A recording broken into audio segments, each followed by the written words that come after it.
Sé bienvenido a este podcast donde hablaremos un poquito sobre la historia del cine, incluyendo temas sobre los directores, actores, celebridades y sus chismes que han formado parte del séptimo arte. Mi nombre es Luis Varela y soy junto a Iván Sánchez, sus anfitriones del podcast Me Mirabas. Y ahí va la intro.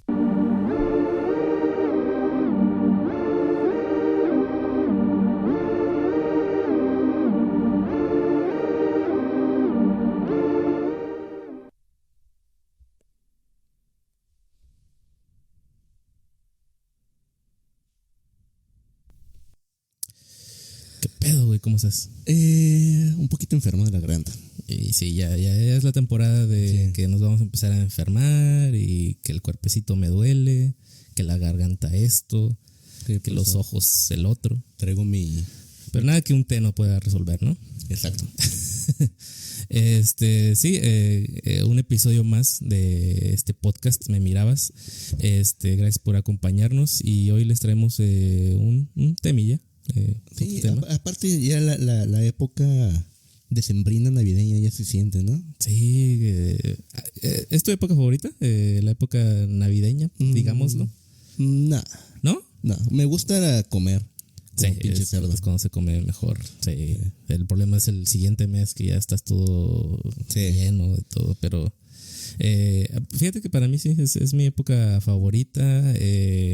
Y irónicamente sí, a mí sí me pega este pedo de como que andas medio, no tristón, pero como melancólico, como que empiezas a recordar más los años pasados y todo. Y dices, ya nada es como antes.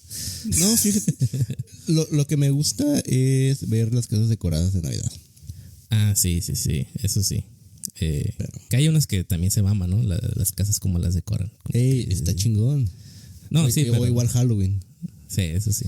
Creo que de hecho de Halloween a Navidad es la mejor época del año. Ah, no, sí. Sí, del otoño para acá.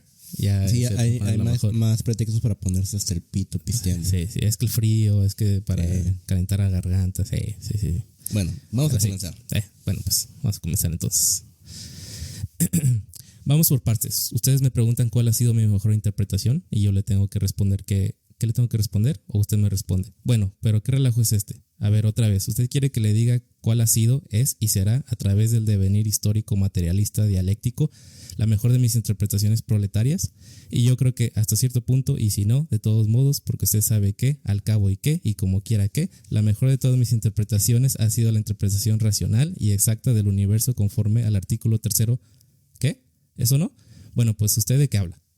Esto que acabo de decir viene de una entrevista del periódico Excelsior en octubre 20 de 1938, en la cual se demuestra un poco de las características lingüísticas y cómicas de uno de los comediantes más importantes que incursionó al mundo del cine mexicano. Estoy hablando del emblemático Cantinflas. Y eso es lo que ahora se le conoce como cantinflear. Cantinflear, sí.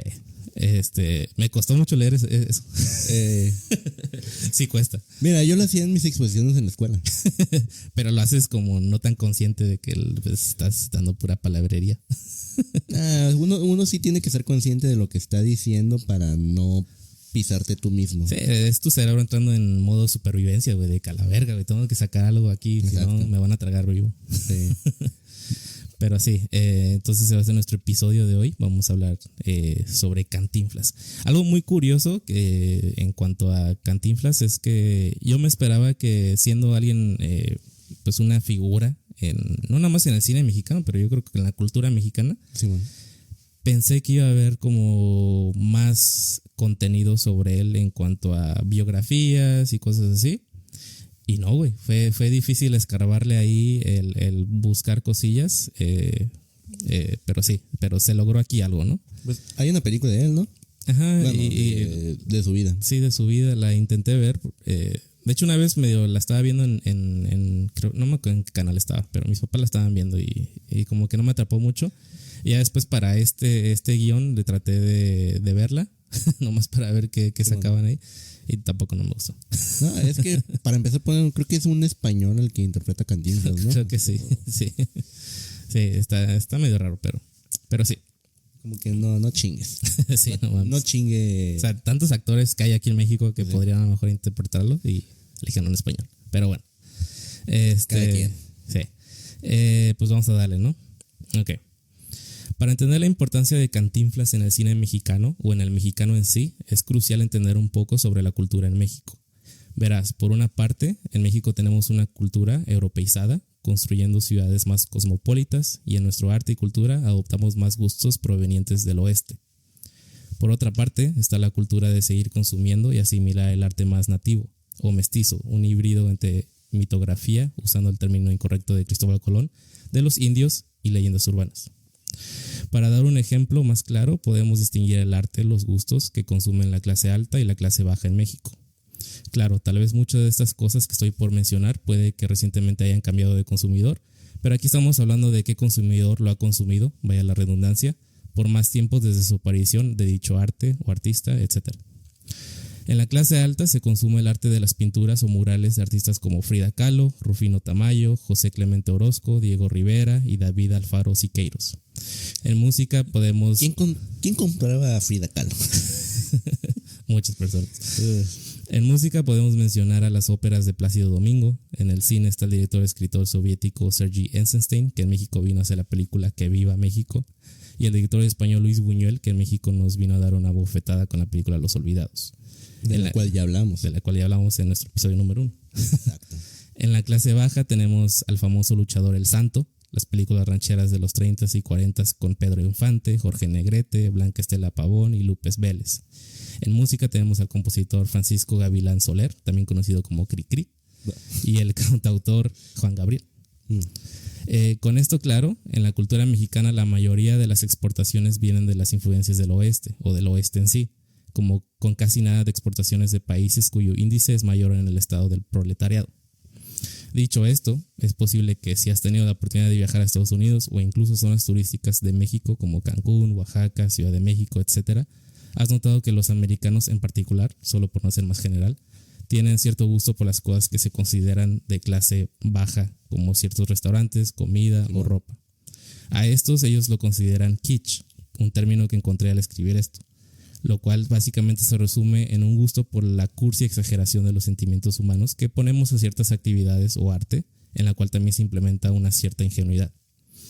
Entre nuestra propia gente mexicana, mucho de este arte nativo se considera rascuache. Por rascuache me refiero a un elemento cultural que se considera de cualidad inferior o de origen proletario. Del pueblo, pues. Sí, del pueblo. Y nomás para que sepan, a lo mejor voy a tener problemas para mencionar la palabra proletario mucho. No sé ¿Proletario? Cómo. Proletario. Como que mi lengua, como que no lo. Se te lengua la traba. Sí. Ejemplos de elementos rascuaches en nuestra cultura. Tenemos, por ejemplo, el estilo de moda pachuco. Ahí a lo mejor pongo una foto de si no saben cuál es el estilo de la moda pachuco. La música de Agustín Lara, los lladros, que son estos payasitos o bailarinas de porcelana que qué feos. Pues, nuestras abuelitas tienen a veces. Clones de ropa. Pues hay muchos clones de ropa, más si vas a los tianguis o los sobre ruedas, como le quieran llamar. Que yo siento que el sobre ruedas es muy, muy mexicano, ¿no? Sí, también. Playeras de la banda Menudo. Los refrescos o sodas como jarritos, bicola, un tehuacán, los dulces de coco de tamarindo. Hay una cocada. Sí. Incluso en la literatura, las obras de Laura Esquivel, que escribió Como agua para chocolate, y Paco Ignacio Taibo II, con sus thrillers sucios y realistas del detective privado Héctor Velascaron Chain, son consideradas más o menos rascuaches también, a pesar de su reconocimiento global, o a lo mejor debido a eso. Uh-huh. Se puede entonces decir que se emplea el término rascuache para distinguir lo que es barato, que es un término que incluso se usa con bastante orgullo en la clase baja, el ser inferior, abrazar la estética, autenticidad mexicana. Rascuache entonces es una sensibilidad consistente en lo inconsistente. Con eso sabemos que lo avant-garde o el arte burgués jamás descenderá a lo bajo. Por otra parte, el artista proletario puede ser salvado del rascuachismo, de lo bajo. Por ejemplo, tenemos al mexicano grabador, ilustrador y caricaturista de los principios del siglo XX, José Guadalupe Posada, quien murió un hombre pobre, olvidado, sin nombre en su lápida, en 1913 durante la Revolución Socialista. Su arte ridiculizaba la dictadura de Porfirio Díaz, conmemoraba los días festivos y los desastres naturales. Jean Charlotte, un francés inmigrante, amigo de Diego Rivera y José Clemente Orozco, escribió sobre él en el contexto del estilo europeo del momento, el cubismo, y alzó las cejas de la clase alta. El artista rascuache se volvió un artefacto que fue el centro de atención del arte internacional, su arte siendo expuesto en revistas nacionales e internacionales. Digamos entonces que Posada fue salvado de su origen rascuache, aunque haya sido por un rato. Con esto es importante recordar que en muchos casos la inteligencia o los intelectuales usan al artista rascuache para promover una cierta visión oficial del país, solo para ser abandonados cuando esa visión ya no es requerida. El arte popular dura porque juega un rol importante en la reproducción nacionalista y capitalista. Sirve para crear una imagen sobre la sociedad en total. El antropólogo Néstor García Canelli, autor de Transformando la modernidad, cultura popular en México, habla bastante elocuente sobre el uso político del arte rascuache, del folclore rural, cómo el gobierno alienta la reproducción de estos artefactos, la cual vende una imagen de México conectado con sus raíces precolombinas, una sociedad sin filosofía europea, con la intención de atraer turismo a nuestro país. Esta momentaria unión entre la clase alta y baja, sin embargo, trae un cierto riesgo, como lo menciona el crítico de arte Tomás Ibarra Frausto. El decoro y el guardar las apariencias, el qué dirán, son los códigos destrozados por la actitud del rascuachismo. Ese punto de vista externo surge de una postura original e irreverente que desacredita las convenciones y parodia el protocolo. Ser rascuache es postular una conciencia obscena y valiente, buscar subvertir y poner patas arriba los paradigmas dominantes. Es una postura ingeniosa, irreverente e impertinente que recodifica y se mueve fuera de los límites establecidos. Aunque pertenece a la cultura mexicana en general, Tomás Ibarra Frausto se enfoca en la comunidad chicana al sur de Estados Unidos, donde el rascuachismo ha adquirido un cierto código privado, un punto de vista de los de abajo, de los que les cuesta obtener lo deseado, lo añorado, una cualidad ejemplificada en objetos y lugares, por ejemplo un carro rascuache o un restaurante, e incluso en un comportamiento social, una persona que es o actúa de una forma rascuache. Según Ibarra, los tamales de microondas, la comedia de Tintán, comprar en la extinta Kmart, tortillas hechas con aceite vegetal, pretender que eres español y tener retratos de Emiliano Zapata es medio rascuache. Naco. Eso es un poquito más naco, ¿no? Sí, aquí lo adoptamos como naco. Tortillas de harina hechas con manteca de cerdo, ser bilingüe y hablar con acento en los dos idiomas, comprar en JCPenney, tener retratos de Francisco Villa y finalmente Cantinflas es muy rascuache. Y aunque estas cosas suenen sospechosamente kitsch para los americanos, la parodia y cohibición que son naturales o intrínsecos en el término kitsch están notablemente ausentes en el rascuachismo. Verás, estos objetos no son mexicanos hasta que los sofisticados lo mencionen, hasta que los salven de sus alrededores para convertirlos en souvenirs, curiosidades mexicanas en los archivos universales de la civilización del oeste. Y entre toda esta galaxia de rascuachismos, Cantinflas fue de mi mayor interés en particular, ya que, aunque se conoce sobre él al sur de la frontera, virtualmente es desconocido en Europa y casi en todo Estados Unidos. Y creo que una de las mayores razones es que es tomado con una baja estimación en la élite cultural mexicana. El comediante más venerado por los hispanohablantes, el cual, al principio cautivó a la clase media y a los intelectuales, al igual que a las masas, ilustra y demuestra la rivalidad sin fin entre las culturas en México, el rascuache y la elitista perspectiva en México y de cualquier hemisferio hispano. Su repentina y delirante fama, junto con su lenta declinación de carrera, demuestra las diferencias en nuestro país, lo que es temperalmente hablando, caliente y frío al sur de la frontera y americana. Nada más no te trabes, por favor. Cantinflas era el peladito por excelencia, el maestro del mal gusto. No era feliz completamente, pero siempre al comando de la peladez. Cantinflas remarcaba la tensión entre la clase baja y la clase alta en México, y de igual manera suavizaba esa tensión. El rascuachismo de Cantinflas era el mismo de México. Al saltar en la escena a finales de los 30, Cantinflas y su bravura campesina captivaba desde la gente en las ciudades industriales hasta los intelectuales. En 1948, Rufino Tamayo pintó su retrato en su pintura Retrato de Cantinflas. 3 años después, Diego Rivera lo posiciona en el centro de su mural del Teatro de los Insurgentes. Para su muerte a los 81 años, Cantinflas fue una víctima más de una crisis de identidad en México a finales del siglo XX, un recuerdo de otro, diferente México.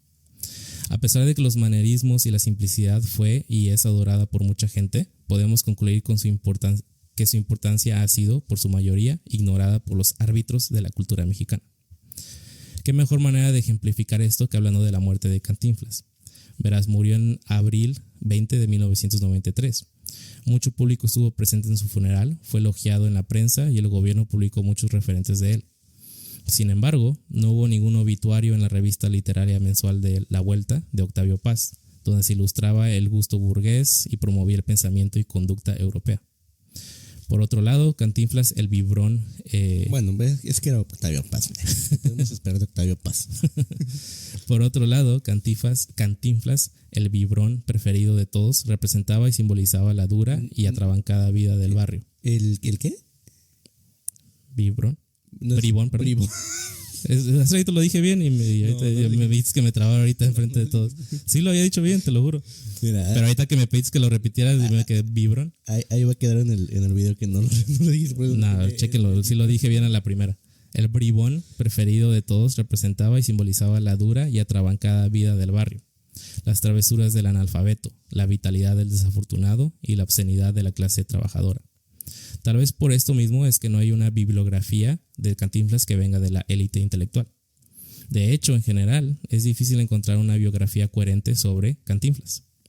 El famoso y prestigiado escritor Carlos Fuentes, en su libro El espejo enterrado, Reflexiones sobre España y el Nuevo Mundo, no incluyó a Cantinflas y su contribución en el humor y comedia hispanohablante. Y Carlos Fuentes es un escritor famosillo aquí en México, bueno, es mexicano. Tiene un muy buen libro sobre cine, ahí se los recomiendo. No me acuerdo ahorita cómo se llama, pero muy bueno. Algunos intelectuales que sí lo mencionaron en sus obras, por ejemplo, tenemos al poeta Salvador Novo, el cual mencionó a Cantinflas en su libro Nueva Grandeza Mexicana, Javier Villarruita en la revista Hoy, Jorge Ibargüengoitia, el novelista y autor de Las Muertas, lo menciona en su colección de ensayos de 1991, Autopsias Rápidas. Pero tal vez la figura más sobresaliente en mencionarlo fue el escritor, crítico y filósofo mexicano Carlos Monsiváis, quien se encargó de traer una nueva ola de periodismo a la mexicana. Esto es algo que Monsiváis dijo sobre Cantinflas. Las sonrisas y carcajadas que aún genera la actuación de Cantinflas entre el público mexicano y latinoamericano no son casuales. ¿Qué es lo que se le aplaude? Su incoherencia es la coherencia de las masas, la agresión que ignora a la clase dominante, el chiste memorable que se certifica que se repetirá una y otra vez con éxito. Monsiváis concluye: Cantinflas el murmurador, uy, me estoy trabando mucho. Sí, más de lo normal. Sí. El murmurador programático aparece, se mueve, comienza a adivinar, desconcertado a su oyente. Se burla del conocimiento que nunca llega a captar en sus desvaríos lingüísticos. Y el público se lo comió. Se logró ante este sorprendente desvío. Cantinflas es un hijo del pueblo, una expresión idiosincrásica que, sin embargo, se convertirá en nuestra tradición. Este poderoso activo permite al comediante empresario superar los numerosos errores de sus películas y generar admiración permanente a través del gag, en el que se habla mucho pero no se dice nada. Lo curioso de Cantinflas, su imagen y su voz, su mensaje cómico, su semblante. El mito, una función de la memoria. La única biografía disponible sobre Cantinflas es un texto escrito oficial bastante sospechoso, de calidad muy baja, que se titula Mario Moreno y Cantinflas rompen el silencio, escrito por Guadalupe Elizalde. El texto está lleno de insinuaciones, repeticiones, información sin verificar, errores tipográficos, errores gramaticales, y básicamente capta el espíritu rascuache de Cantinflas, en el sentido de que el libro confunde y engaña. El libro remarca la tensión con su hijo ilegítimo, Mario Arturo Moreno, y el suicidio de su exmujer, la modelo estadounidense Marion Roberts. La biografía sí tiene éxito en mostrarlo como una institución nacional. Hay varias fotos con algunos presidentes mexicanos como Díaz Ordaz y Miguel de la Madrid Hurtado, y también con presidentes estadounidenses como Lyndon Johnson y Richard Nixon. También se discute sus enlaces con la Unión de Actores de México, ANDA, quien alguna vez lo acusaron de no haber manejado bien el dinero y haber exigido dinero de la Cruz Roja por participar en un evento de beneficios. Si bien investigaciones sobre su vida y su repertorio son limitadas o casi inexistentes, su influencia en el arte hispano es trascendental. Su nombre es invocado en la televisión, la radio y otros medios. Sus películas se siguen proyectando, aunque sea en televisión, desde Ciudad Juárez hasta Buenos Aires. Los actores de teatro, músicos y artistas siguen persiguiendo su fantasma. Tomemos por ejemplo a Luis Valdés, el legendario guionista chicano y fundador de El Teatro Campesino en el estado de California, autor de películas como Sut Sut y la emblemática La Bamba. En su épica obra de teatro de 1973, La Carpa de los Rascuachis, su protagonista, que entra ilegalmente a Estados Unidos y donde vemos su travesía y aventuras, Tiene manerismos y el estilo de que es un claro ejemplo a Cantinflas, aunque su nombre no es mencionado durante la obra. Al ver una película de Cantinflas, el chip cinéfilo hace imposible no pensar en Charlie Chaplin en comparación, ya que ambos comparten muchas cosas similares. Lewin Jacobs, escritor sobre cine, menciona alguna vez que Charlie Chaplin fue importante no por su contribución al cine, sino por su contribución a la humanidad. Tal vez Cantinflas tiene un peso menos universal, pero creo que su importancia es igual de profunda. Cantinflas es una figura arquetípica, la personificación de un México preindustrial que estaba luchando por meterse y asimilar el siglo XX. Sus aventuras elípticas ayudan al público a comprender la transición de los entornos rurales a los urbanos, que experimentan muchos campesinos pobres y sin educación en toda América Latina. Un viaje tipo Quijote en el que un buen trabajo aún podría generar tan siquiera unos solos pesos. Sí, bueno. A pesar del eclipse de su fama entre los poderosos, los de más poder, Cantinflas sigue siendo un mapa invaluable de la psique de su nación, una brújula para la estética rascuache y una herramienta para comprender el roce entre los que tienen y los que no tienen. A través de él podemos percibir mejor la mutua incompatibilidad del ser mexicano. Fortino Mario Alonso Moreno Reyes, también conocido como Cantinflas, nació el 12 de agosto de 1911, en Santa María la Redonda, un barrio bastante pobre de la Ciudad de México, hijo de un cartero y el sexto de 13 hijos. Cuando era adolescente fue torero, trabajó como limpiabotas, taxista y boxeador, antes de incorporarse a lo que llamaban carpa. Sí, se veía que les sabían todos sus oficios ahí en sus películas. Y la carpa es una especie de espectáculo itinerante que combinaba acrobacias circenses con comedia pues chistosilla, ¿no? Una institución mexicana que se consideraba de baja cultura. Bueno. Durante el cambio del siglo hasta la llegada de los medios de comunicación en la década de 1940. La carpa era una de las atracciones favoritas de los trabajadores pobres y del campesinado, un refugio para los desposeídos. Los carperos enfatizaron movimientos corporales rápidos, bailes, parodias cargadas de payasadas, caídas y, lo más importante, demostraciones desconcertantes de pirotecnia verbal. La primera vez que vi reflejado este tipo de vida en el cine fue en las películas de Federico Fellini, como La Estrada, que es Federico Fellini. También me gustaría un día hacer un episodio sobre él. Tintán, Clavillazo, Mantequilla, Cantinflas y Resortes. Estos grandes comediantes de la época dorada del cine mexicano en los años 40 y 50 habían aprendido el oficio en la carpa.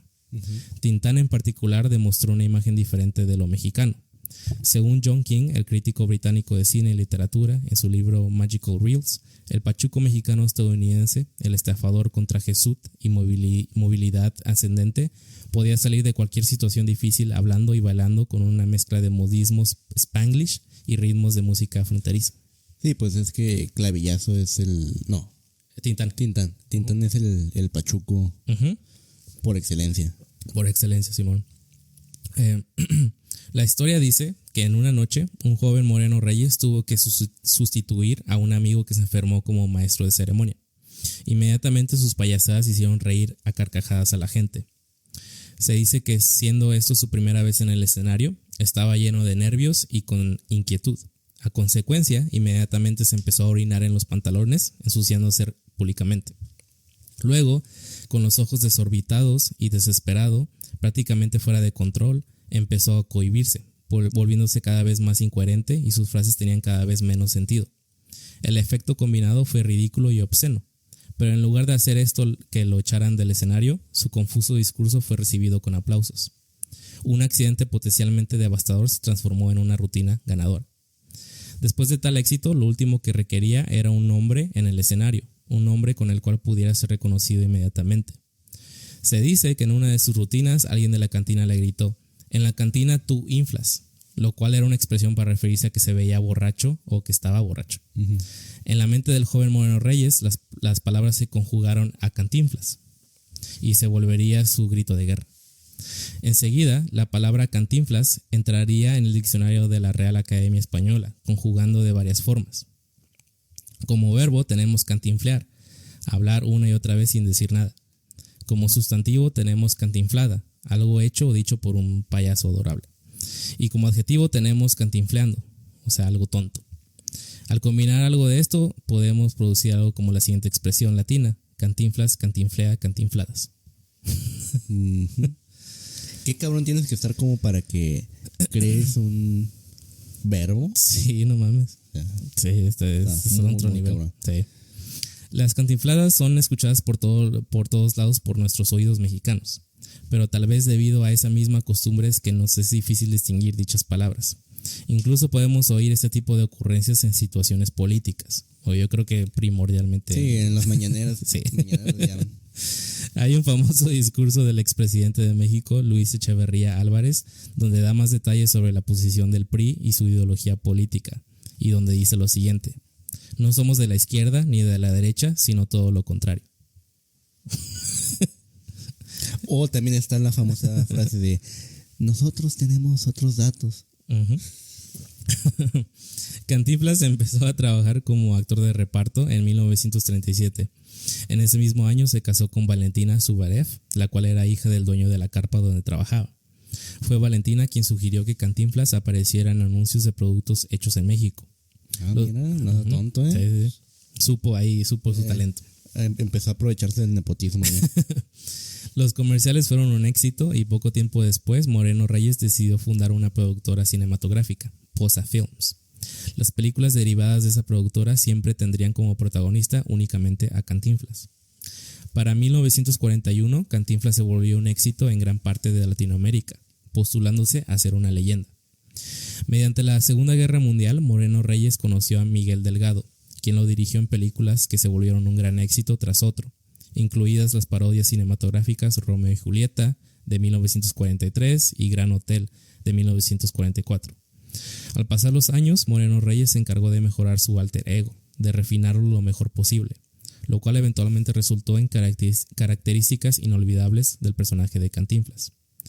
Cantinflas se caracterizó emblemáticamente porque el personaje usaba una camiseta sucia de manga larga, una corbata que parecía podrida, pantalones holgados con numerosos parches que apenas le cubrían el trasero, una agujeta usada como cinturón, zapatos viejos y rotos, un sombrero varias tallas más pequeño, un bigote separado de esquina a esquina, chaparro y siempre despeinado.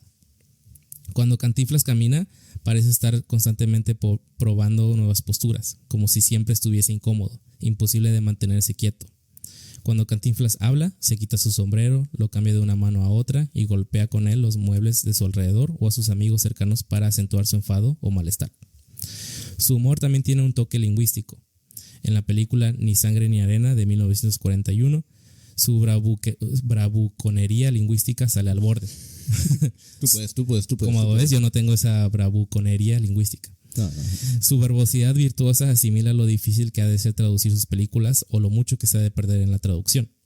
En una escena de la película mencionada, Cantinflas vende puros, palabra que también significa único o que algo es puro, fuera de una plaza de toros, y grita puros, puros al vender.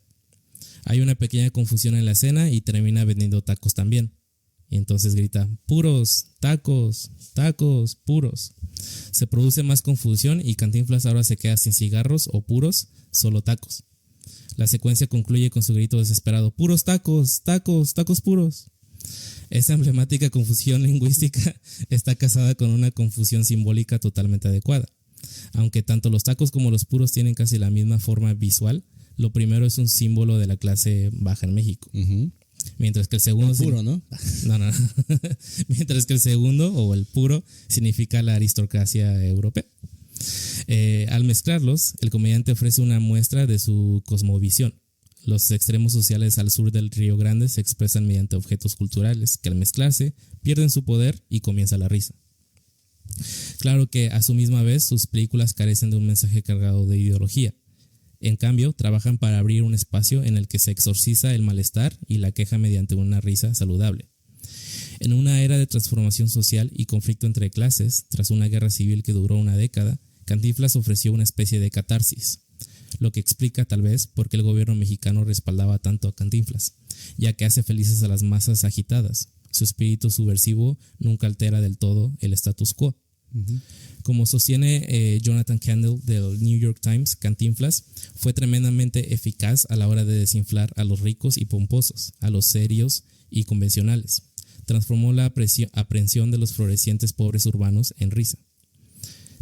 Lo que debe parecer notable es la forma en que el rascuachismo de Cantinflas trajo la literatura mundial a México.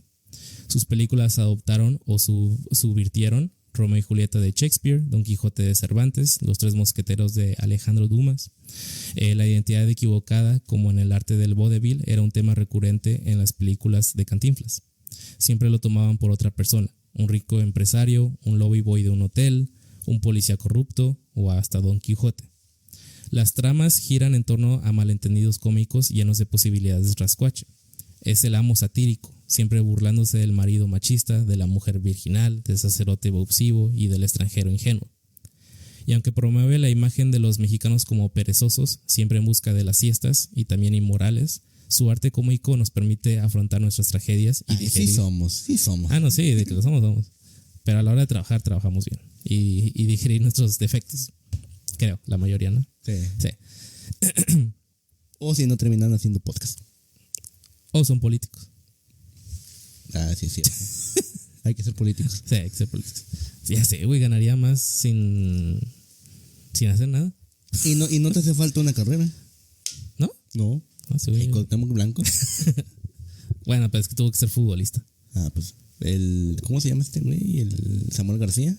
Samuel García. Hay hasta luchadores ahí en nuestra política. No, Samuel García se supone que sí tiene carrera, ¿no? Hasta el Bronco igual. El Bronco. Bueno, pero es que también tuvo que cantar para llegar a... No, ese no es ese Bronco. ¿No es ese Bronco? No es ese Bronco. También hay luchadores, ¿no? Estaba... ¿Quién era? ¿No? Pues Kiko se había lanzado de político. También Kiko, no mames. No ganó, afortunadamente. No, imagínate. Roberto Palazuelos, que se iba a postular para un cargo político, cierto. Y después, ¿cómo se dice? Dijo que había cometido un homicidio en una entrevista con Jordi. ¿Neta? Sí. Ese sí no. Confesó un homicidio en internet y se tuvo que tuvo que renunciar a la candidatura. Verga, qué pendejo tienes que ser para... No mames. Mira, ¿qué podemos decir? No mames, nuestra política es una mamada. Podríamos ser políticos exitosos. Sí. Nada más hay que hablar como tabasqueño.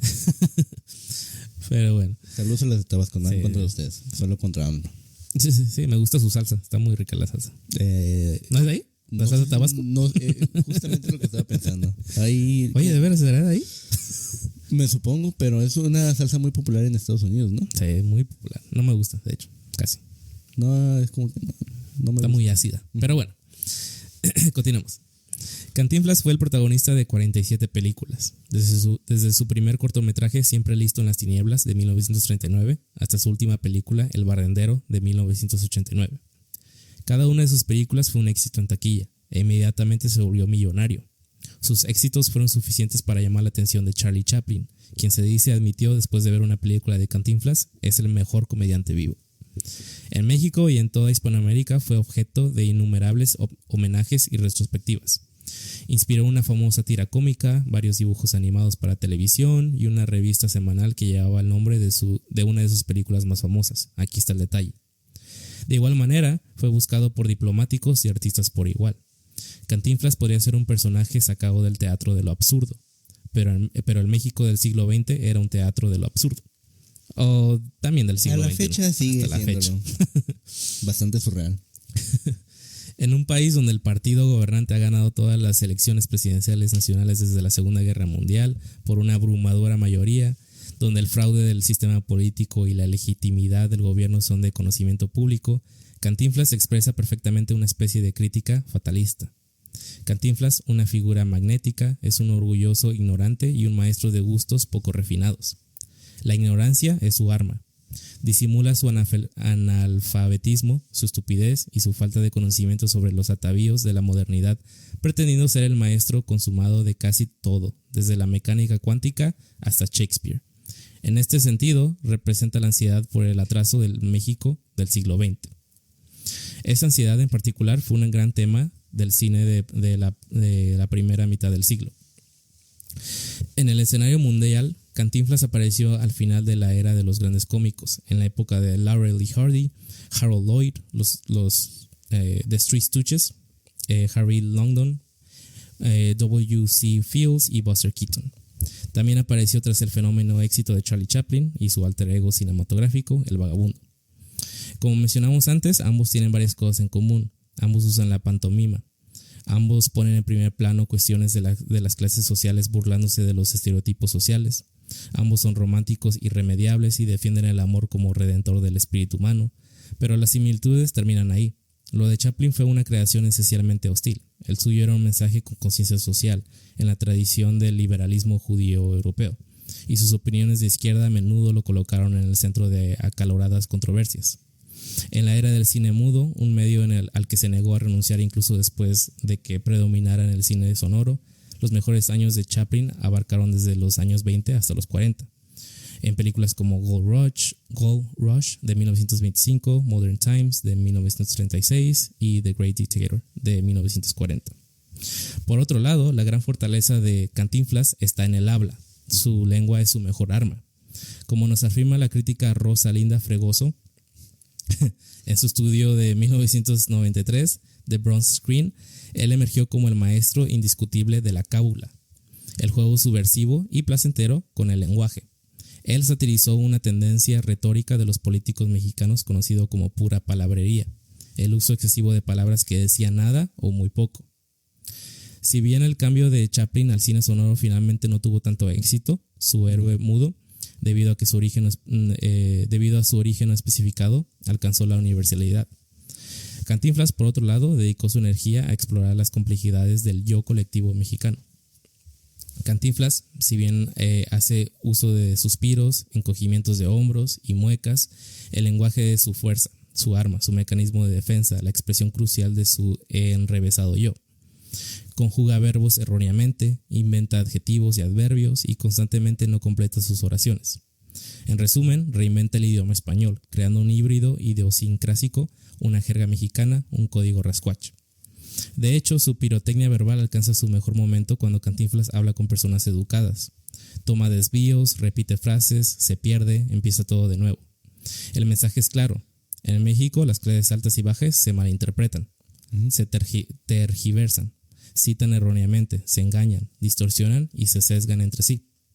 Eso es un momento ejemplar para observar la política igualmente confusa del comediante rascuache.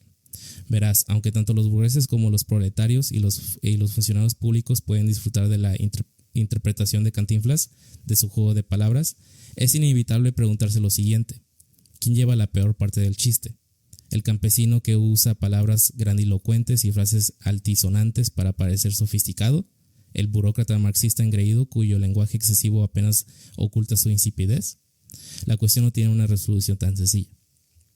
Ahora, en los años 40, la industria cinematográfica mexicana experimentó una importante transformación. Si bien el énfasis pasó de las producciones de pequeños estudios a los éxitos de taquilla, las películas se produjeron a velocidades asombrosas y tuvieron éxito en toda Hispanoamérica. Jorge Negrete, María Félix, Dolores del Río, Pedro Infante poblaron la pantalla como héroes campesinos, ingenuos a las costumbres del mundo industrial. Como nos dice King, el éxito del cine mexicano en los años 40 se debió a una serie de circunstancias: las oportunidades comerciales añadidas ofrecidas por la guerra, el surgimiento de varios directores y directores de fotografía importantes y la consolidación de un Star System o un sistema de estrellas basado en fórmulas ya probadas antes.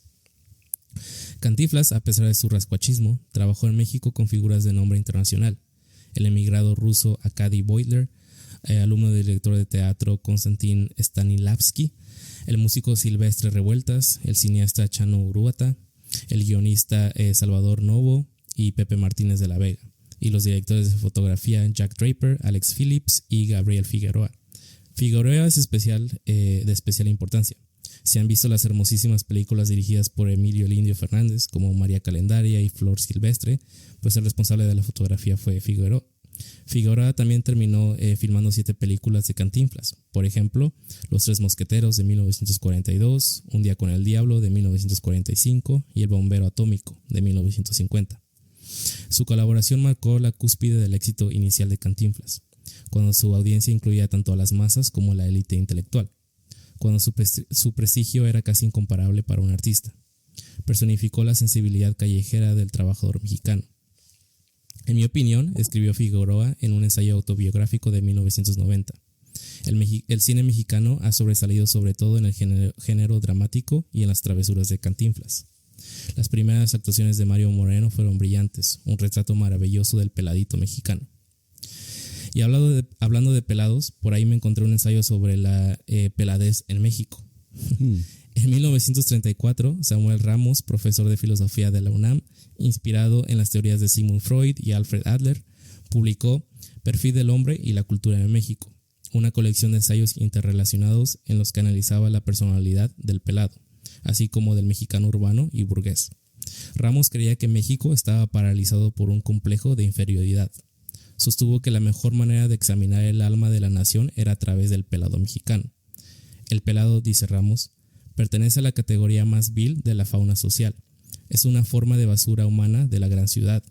Es menos que un proletario en la jerarquía económica y un hombre primitivo en la intelectual. Sus explosiones son verbales y reiteran su tema de autoafirmación en un lenguaje crudo y sugerente. Ha creado una dialéctica propia, una dicción en la que abundan las palabras ordinarias, pero les da a estas palabras un nuevo significado. Es por eso entonces que las apariencias no deben engañarnos.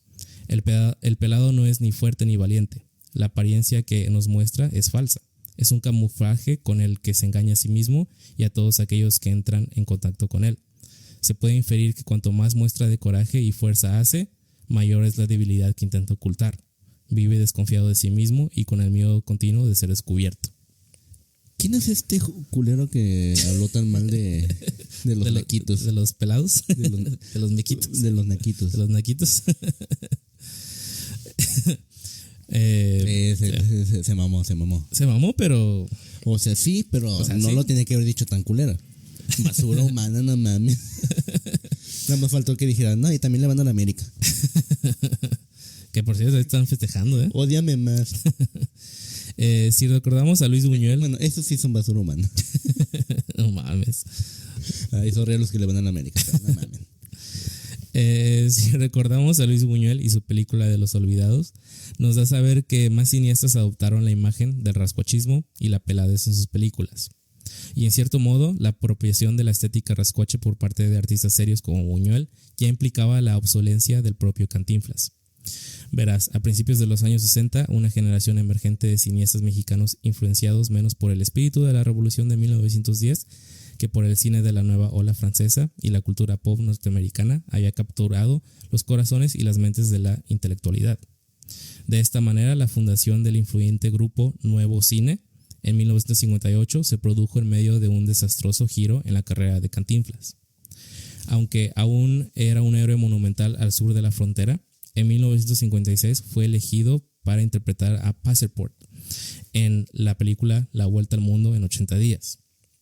Una película repleta de estrellas de Hollywood, protagonizada por David Niven, Buster Keaton, Frank Sinatra y Marlene Dietrich. Cantinflas interpretó al sirviente leal, aunque lascivo, de Niven. A pesar de las numerosas referencias a la carrera de Cantinflas, la película presenta una escena gratuita de Passport, el embaucador, ganando una corrida de toros, así como un fastuoso número de baile español. Gran parte de su encanto se perdió en la traducción.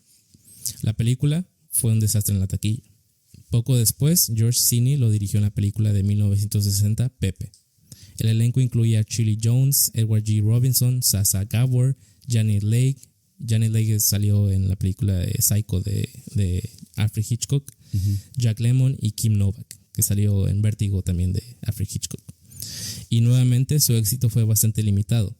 Aunque Cantinflas apareció en la portada de la revista Life en español, en México y en todo el hemisferio sur fue duramente criticado. Estas actuaciones en inglés, argumentaba la gente, eran la sentencia de muerte para sus habilidades cómicas, perdón. Cósmicas, me fui a... Sí, no, es que yo pienso en grande, güey. Su carrera nunca se recuperó del todo después de eso. Incluso a pesar de haber estrenado una que otra película medio exitosa en México. ¿Y a qué se habrá debido que actuando en películas en inglés no fue tan popular? Pues como sí creo que es como dice la gente, pues al traducir se pierde el encanto, porque su encanto estaba en es que no es lo mismo se pierde mucho la traducción de las bromas. No puedes hacer una broma igual en inglés como en español. Siempre hay algo que se pierde, pues, ¿me entiendes? Y más yo supongo que con alguien que ya tenía una carrera tan emblemática aquí en español, pues. Cantinflas nunca más volvería a obtener la simpatía de la élite. A medida de que los creadores de tendencias burgueses se inclinaron hacia el arte radical y antisistema de la década de los 60, Cantinflas llegó a ser cada vez más identificado con el conformismo del establecimiento político. Ya en su madurez, Cantinflas fue famoso por su riqueza. Había sido testigo de la transformación de su país, una transformación que había encarnado en sus películas peladitas de los años 40. Irónicamente, en la década de 1980, con su gran riqueza, también llegó a representar el Nuevo México. Se había vuelto extraordinariamente bien conectado, asociándose con miembros de alto rango del PRI. Se sabía que tenía vínculos con los carteles de México y con varios líderes sindicales corruptos. Al momento de su muerte, su fortuna estaba alrededor de los $25 millones. No de pesos, de dólares. Que claro, en esos tiempos 80 siguen teniendo un valor grande. No, yo creo que sí es una buena lana. Sí, por eso sigue teniendo un valor grande. Cantinflas ansiaba el lujo y por eso poseía 5 mansiones. La que tenía en la Ciudad de México contenía una galería de arte, una piscina, una cancha de high alay, un teatro, una barbería y un salón de belleza. Y es que ahí está el problema de los rascuaches, como dices. Tienen feria y hacen cosas bien nacas. El nuevo rico es bien naco, güey. Mira, y probablemente si nosotros nos volviéramos ricos de un día para otro, haríamos cosas bien nacas. Ah, no, sí, güey. Me pasaría de pinche naco. Sí, güey, no mames. Yo creo por eso no tengo tanto dinero. Su jet privado lo llevaba a su rancho de 1,000 hectáreas de distancia, La Purísima, donde practicó su pasatiempo favorito, las corridas de toros. Aunque también es importante recalcar que era un filántropo que cada año, en el día de su cumpleaños, distribuía $175,000 a las personas sin hogar. Construyó departamentos en el barrio Granjas de la capital y se las vendió a los pobres por una fracción mínima a su valor. Con Cantinflas pasaba algo peculiar. Sus fachas se volvieron inmóviles, como si él, sus películas y su México no envejecieran, como si se congelaran en su propio tiempo. Verás, incluso cuando México experimentó cambios masivos, por ejemplo, la creciente corrupción política, sobrepoblación, injusticia social e institucionalización de la autoridad, las películas de Cantinflas apenas abordaron esta metamorfosis. Su México era atemporal, inmutable. Su protagonista era estático, ajeno, apolítico. Puede ridiculizar a un adolescente por llevar el pelo largo o tal vez a un dirigente sindical de bajo nivel juzgado por su incompetencia. Preocupaciones históricas más amplias están notablemente ausentes en sus películas. No se quiere meter en pedos. Sí. A principios de los años 60, Cantinflas se había visto obligado a imitarse a sí mismo, película tras película. Su abuso verbal y su mal gusto, su rudeza, pueden haber sido antielitistas o antiprogresistas, pero nunca fueron antisistema. A diferencia de Chaplin, nunca había sido de la izquierda. El famoso mural de Diego Rivera puede leerse como una crítica a Cantinflas desde la izquierda. El peladito tiene un puente entre la clase alta y baja, los oprimidos. Por sus servicios para entretener a los pobres, una mujer bien vestida le pone un billete en la mano. Unas cuantas monedas llegan a las masas que esperan. Eso se ve en el mural de Diego Rivera. Diego Rivera. Sí. La canonización de Cantinflas fue quizás el resultado de su postura apolítica. Y cuando México necesitó renovar su identidad colectiva, encontrar otra imagen de sí mismo, una cara más aceptable para presentar al mundo y sus mercados, el rascuachismo de Cantinflas fue dejado de lado. Se volvió inútil, un impedimento. La tecnología y la educación, no la apatía y la confusión, estaban en la agenda de la nación. El consumismo y la estabilidad política eran los valores aceptados, no la improvisación y la anarquía. Durante el gobierno del expresidente Lázaro Cárdenas, que fue de 1934 a 1940, el gobierno estaba interesado en presentar una imagen de México como un país campesino en contacto con sus raíces precolombinas. Cárdenas, un socialista comprometido, expropió propiedades y compañías petroleras en manos de extranjeros, distribuyó tierras a los campesinos e instituyó reformas sociales en beneficio de los indios y los trabajadores mexicanos.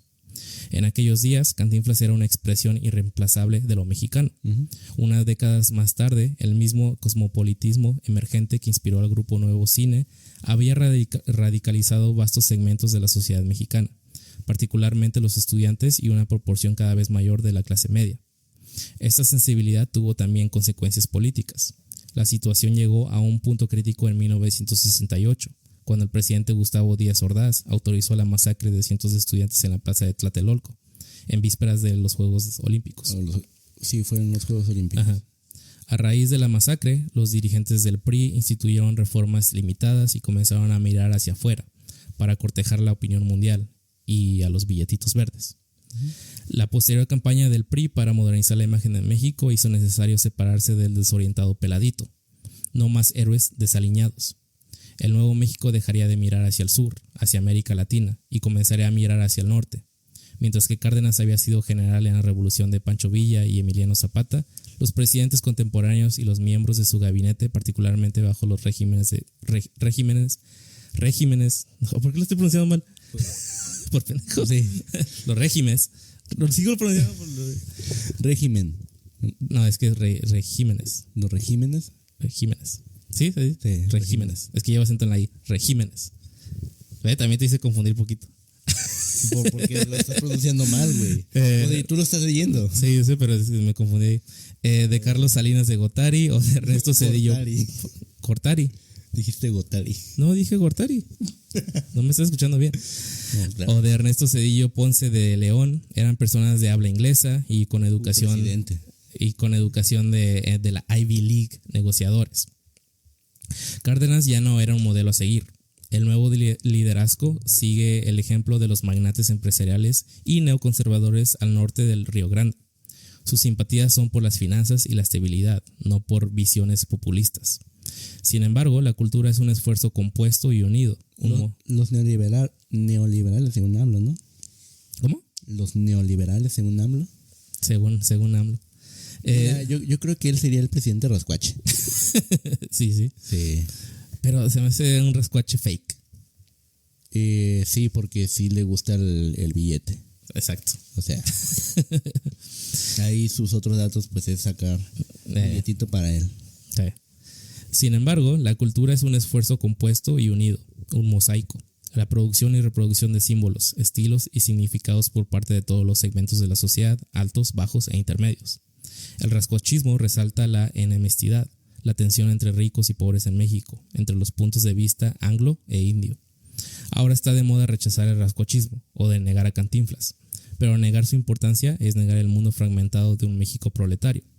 Descartar a Cantinflas, retratarlo como un rufián o un parásito, es descuidar una de las expresiones más duraderas del ser mexicano. Exacto. Sí, yo creo que Cantinflas sigue siendo, en cuanto a cine de comedia, pues lo más alto que pueda haber. Sí. Sí, pues ahí puso o sea, Obviamente después vinieron más comediantes, más que tal vez a lo mejor podamos decir que opacaron un poco, que creo que es lo que pasó con Cantinflas. Pero pues es que es todo el cambio que está pasando. O sea, obviamente cuando hay cambios políticos y todo eso, pues también afecta todo lo demás, Exacto. todo el arte y todo eso. Sí, pero o sea, por ejemplo, si te pones a pensar en actores de comedia mexicanos, pues el primero en el que piensas es Cantinflas, Sí, ¿no? es lo que se te viene a la Tal mente. vez después ahí Clavillazo, Tintán, Otro. Viruti Capulina, Sí, también. Chespirito. Sí, también, Chespirito. Que de hecho siento que puede ser más relevante Cantinflas que Chespirito, y siento que la gente tiene más presente Chespirito. Sí, es que siento que exactamente con Chespirito siento que no se perdía tanto en la traducción, por eso se alcanzaba. Por eso en Estados Unidos lo ven un chingo. En Latinoamérica a también. Chespirito y a todo, sí, pero por lo mismo, porque siento que la traducción es más sencilla, pues. Y siento que con Cantinflas, o sea, como dice aquí, como los verbos que luego inventaba y todo eso, ¿cómo vergas traduces todo eso? Pues sí, ese es el, se pierde todo el humor. Porque siendo honestos, y probablemente a mucha gente le vaya a molestar lo que voy a decir, pero Chespirito realmente no era tan original. Habían cosas que se fusilaba casi de programas de Estados Unidos. Pues sí, pues sí. Ya, y muchas veces repetía la misma premisa en diferentes episodios. Sí, que pues, era casi el mismo guión, pero ya con los actores más viejos. pues es que al final del día en la escena artística, tanto sea comedia o lo que sea, siempre los gringos van a traernos ya llevan ellos Sí, años. Es bastante pues, como adelantado. en la comedia, o sea, el stand-up, querramos o no, nos guste o no, pues la comedia ya llevan años, Sí. pues, ¿me entiendes? Y es muy bueno. Y es muy buena. Y aquí, pues, ya empezó el stand-up y la fregada y todo eso, pero pues allá ya llevan años, güey. Y Pues sí. nos gusta negarlo porque queremos creer siempre que somos los primeros en tal cosa, pero la realidad No, es otra. y los mismos estandoperos le dicen, pues la neta, Sí, pues yo sí, empecé a güey. hacer esta madre porque vi a este güey de allá de Estados Sí, pues, Unidos. exactamente. Y va igual para mucho arte, igual, o sea, casi siempre vienen de otros países que allá se inventan primero. Que no quiere decir que la calidad de aquí no sea buena, es buena. Bueno, las de nomás. Chespirito sí. Ahí sí como que le fallaba. Eh, Que eso no quita que pues realmente fue importante para la cultura mexicana en su momento. sí, sí. Pero también ahí como que tenía sus cosas medio raras, ¿no? Sí, eso sí. Que después ya te pones a pensarlo y está medio creepy, ¿no? Como todo el pedo. Como de que adultos interpretando así a niños. Ujú. Pero Sí. quién sabe qué pasaba que en ese momento tu mente no lo captaba. Como que te decía de que, sí es un niño. Ay, no mames, no. Sí, a mí se me está cagado. Igual también Chabelo estaba bien creepy. Sí, también ya después dices, ¿qué pedo? O sea, ese güey actuando de niño. Pero estaba un poquito más creepy porque pues él convivía con niños en su programa. Sí, es cierto. Mira, Y luego ya cuando escuchaba su voz de verdadera. uno no quiere pensar cosas malas, pero Sí. mira. A mí me daba miedo su voz ya verdadera. Sí. Su voz ya, como que te sacaba de onda, como que no conectaba. Unos taquitos de caca. Pero sí, ese fue el episodio de Cantinflas. Como mencioné también, tanto en lo que leía todo esto, está difícil encontrar información sobre Cantinflas, sobre sus películas incluso. Incluso está difícil, o sea, yo sé que la sacaban como en canales como de películas o algo así, o incluso igual la sacan como en Canal 5, todo eso, No, es en el 2. o en no sé en qué canal, pero sí la sacaban, pero ya cuando los buscas en internet están perdidas por ahí. Y por ejemplo, en VIX las busqué, encontré la de Ahí está el detalle, pero pinche calidad súper pasada de esa Pues es chafa, que- güey. Y después por ahí la encontré y dije, no, pues si hay una versión remasterizada que se ve chingona, ¿por qué vergas no la pusieron Pues sí. en el VIX? Sí, ahí- Pero bueno, No, aquí no se dice que utilicen ese tipo de plataformas. No. Hay que hacerlo todo legal, pero sí hay que hacerlo. pues sí sería mejor, ¿no? Pero sí, espero les haya gustado este episodio. Una disculpa ahí con un corte ahí que va a haber. Sí, un pequeño detalle. Se Pero nos- ahí en edición sí. lo corregimos. No hay bronca. Exactamente. Pero sí, ¿qué más tenemos que decir antes de despedirnos? Pues muy interesante Cantinflas. La verdad me gustan mucho sus películas. Sí. Yo no he visto muchas, o sea, vi para las que escribí eso, pero no. Ay, no me había digas visto. que nunca has visto El bolero de Raquel. Sí la he visto. No, Sí. obviamente. Sí. El patrullero 777. Sí. Me gusta cuando la hace de padrecito. Ah, también. O cuando es maestro. Cuando es maestro. Sí. Sí, cierto. Cuando es O sea, maestro, es que sí, cierto. tal vez no, ¿cómo se dice? No estás consciente de todas las películas que has visto de Cantinflas, Sí, porque has sí. visto un chingo. Sí, Ya sí, cuando la empiezas verdad. a hablar es como que, sí, sí, y cierto. esta otra, y esta otra. Sí. O sea, Eso sí. Sí. sí, yo creo que este tipo de episodios de acá de cine mexicano son Sí, interesantes. está- Porque no es muy poco contenido que hay sobre cine mexicano en internet, en YouTube, por ejemplo. De hecho, sí, es cierto. Eso sí. Así que igual si quieren algún contenido específico de algún actor, director mexicano, pues ahí déjenos en los comentarios. Ujú. Sí. Pero sí, ¿algo más que tengamos que decir? Pues alguna noticia que te hayas enterado o algo así. Una noticia fuerte, güey. Fuerte, como los brazos de Jonathan Majors. ¿Se llama así, verdad? Sí. Sí. Que pues salió culpable, güey. Sí. ¿De qué? De acoso y de agresión sexual, ¿no? No, o nomás agresión así. creo que nada más era agresión. O sea, No era sexual. si fuera agresión sexual, yo creo que estaríamos hablando de mucho tiempo de cárcel. Porque creo que por ahí vi que nomás le dieron 1 año, ¿no? A lo mejor. No, todavía no tiene sentencia. ¿Sentencia? Hasta febrero del próximo año es cuando le van a dictar sentencia, pero que obviamente depende del juez, pero que sí puede ser aproximadamente 1 año de cárcel. Sí. Y bueno, ¿y tú qué piensas? Bueno, lo entiendo por tipo de horario que Marvel lo haya corrido, pero ¿tú crees que tú lo hubieras corrido? Si hubiera sido Pero es que a lo que yo me enteré ahí con Mr. X, ese no será mi paro porque pues es una fuente de información que Sí, yo ¿no? considero fidedigna. Ahí mencionó que a la persona que agredió era a una maquillista que conoció en la de Ant-Man. O sea, ok. que era alguien del crew de esa película. Ajá. Y fue a la persona que agredió. Chale. O sea, pues... ¿Pero por qué la habrá agredido? ¿La habrá hecho imputar o qué? No, es que no hay que meternos tanto en esa controversia, pero pues sí, o sea, eran pareja. Ah, eran pareja. El vato pues sí se ponía medio toxicón. Tóxico. Y también que decía que se iba a suicidar si lo dejaba y qué cosas así. Hola, a ver. Que de hecho el vato sí se ve medio violento. ¿Por qué es negro? No, No. no puedes decir eso, eso vipearlo. ¿Por qué? Color negro. Soy moreno yo.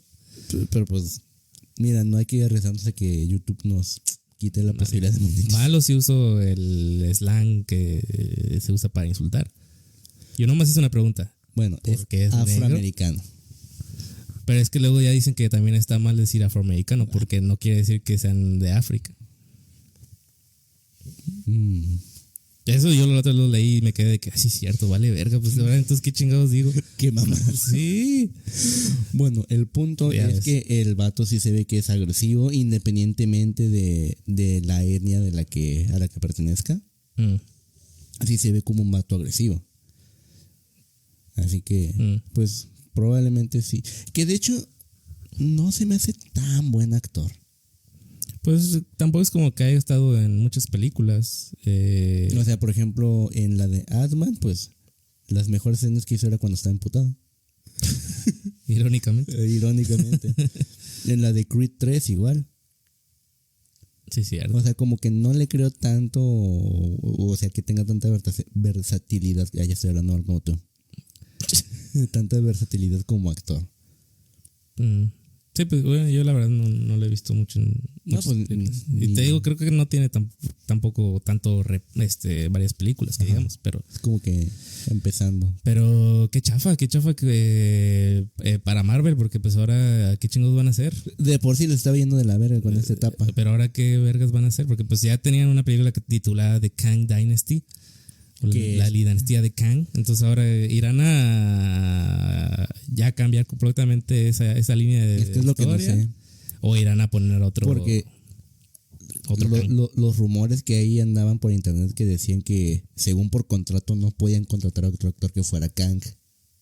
Porque, o sea, pues, yo creo que tenían por contrato. Pero pues yo creo que hay cláusulas, ¿no? De que si pasa esto, pues ya ni pedo. Pues sí, me supongo. Que ahí yo creo que lo más sencillo pero sería... Pues, es que oficialmente lo despidieron ya. O sea, sí tienen que hacer otro pedo. Pues yo lo vi que lo dijeron creo que en Variety. Sí, por eso. Pero, o sea, un comunicado de Marvel, ayer me puse a buscarlo y no encontré. ¿No? Pues es que tampoco no creo que lo vayan a decir ellos. No, ese tipo de cosas creo yo que no lo comunican. Deberían. Pues sí, pero pues es que imagínate, das la noticia de que despedís a este güey porque agredió a alguien y todo eso. Como tienen un público muy joven y pero lo que pues sea. ahí pueden aplicar la de nosotros no toleramos ese tipo de actitudes y por eso pues decidimos cerrar la verga. Eso sí. Pero bueno, es que siempre creo que algo curioso que pasa con Marvel es que podrían hacer eso, pero después gente va a decir, bueno, pero pues contrataste a Robert Downey Jr. Pero él ya está rehabilitado. Pues sí, pero tiene un historial de esto. Sigues contratando a alguien que tiene historial de esto. Él ya pagó su deuda con la sociedad y ya es una persona rehabilitada. En cambio... Sí, pero a lo que voy es, aún así sigues contratando a alguien que tiene no un te metas con Robert Downey Jr. No, yo estoy en contra de Marvel que haga esas tonterías. O sea, yo creo en que la gente se puede rehabilitar, está chido No, pero yo creo que aquí la cuestión es que es una situación que es reciente, o sea que el vato, pues ahorita tiene sus problemas, tal vez con su temperamento, no sabemos qué realmente que esté sucediendo. Por eso es a lo que voy, o sea, o sea, mi pensar sería, bueno, que resuelva sus pedos. Uh-huh. Y pues para continuar nuestro universo que teníamos, pues lo volvemos a agarrar. Pero también Marvel no se va a esperar no sé cuánto tiempo para si se va a ir a la cárcel un año. Es que esa es la curiosidad que tengo, o sea, ¿qué van a hacer ahí? Pues, o sea, porque sí es cierto, no creo que lo vayan a esperar, no lo van a esperar, ¿me entiendes? Y se supone que ya en este año que venía ya iban a empezar a grabar la de Kang Dynasty, supuestamente. Uh-huh. Entonces ahí... Que no sé de qué iba a tratar porque pues ahorita no han llegado nada en esta fase. ¿Quién sabe? Bueno, yo no he visto Loki. Creo que ahí Loki a lo mejor avanzaron algo. No lo he terminado de ver. Yo no la he visto, la verdad. Han dicho que es bueno, pero yo no lo he terminado porque de ver. Sé que sí llegó a salir ahí también el Kang. Pero sí, ¿ustedes qué opinan sobre esta desgracia del Jonathan Majors? Que pues sí es culpable, pues ni pedo, güey. Te aguantas, güey. O sea, la cagaste, ¿no? Sí, güey. Pues. Pero pues, ¿en qué hará ahora Marvel? Pues yo creo que lo más sensato podría ser conseguir otro actor. Sí, pues sí. Aparte, la ventaja yo creo de hoy en día es que pues ya, o sea, si eres fan de Marvel, te debiste ya de haber enterado de este pedo. Entonces, yo creo que pues sí, pues que contraten a otro actor. O sea, no te afectaría porque dices, pues sí, entiendes, ¿no? De que pues sí, pues ya no, ese güey ya no va a actuar. Ajá, y puedes decir, es que esa era una variante, pero este es el chingón. Y ya. Pues sí. Mira, te quitas de pedos. Pues sí, eso sí. El problema es que en la escena esa de Ant-Man, en la 3, en la escena extra, pues varios de los variantes siguen teniendo la cara de este güey. Pues sí, pero pues nada más salieron 3 caras o 4 ahí. Además no es como que alguien haya visto esa escena, más que los más clavados. Porque pues honestamente también es muy mala la película. Sí, eso sí. O sea, yo me esperaba muchísimo más de esa película y... Sí, eso sí. El CGI estaba muy pitero. No tanto como el de Flash. Sí, nada supera eso. Pero sí, ¿alguna otra noticia? O... Pues ahorita no se me viene a la mente ninguna. ¿Tú? No, creo que con eso podemos terminar. Con eso podemos concluir este episodio. Entonces, por favor, no olviden seguirnos en nuestras redes sociales. Ahí en la descripción está el Linktree que los lleva a todas las redes sociales que tenemos. Suscríbase, por favor, denle like, compartir. Recuerden que todo lo que les siga YouTube. Recuerden que estamos también en Spotify, Apple Podcast y Amazon Music. Y tenemos, ya me acordé, sí tenemos una noticia adicional que dar. ¿Qué pasó? De un nuevo proyecto que estamos planeando. Sí, tenemos por ahí, aún no hemos grabado nada, ¿verdad? Pero tenemos ahí otro... Tenemos ahí un episodio enlatado que grabamos estando pedos. Sí, pero no quieres, es que ese no hay cámara, el problema es que en ese no hay cámara. Pues sí. ¿No quieres mejor empezar de nuevo? Ese tal vez podemos sacar dinero cuando ya seamos famosos. Como de que, mire el episodio 1 de este. Sí, bueno. Pero sí, ahí tenemos, se va a empezar un nuevo proyecto. Va a ser un podcast, pero ya sin nada relacionado con el cine. Y nomás de pues, cotorrear o hablar. Pendejear ahí. Sí. Ahí a ver qué sale. Ahí a ver qué onda. Ya ven, les dan micrófonos a 2 pendejos y... Sí. Es el pedo. Pero sí, entonces ahí esténnos esperando en eso. Y de otra manera, pues gracias por haber visto este episodio. Y sí, pues nada. Ahí sería todo. Adiós. Hasta la próxima. Bye. Bye.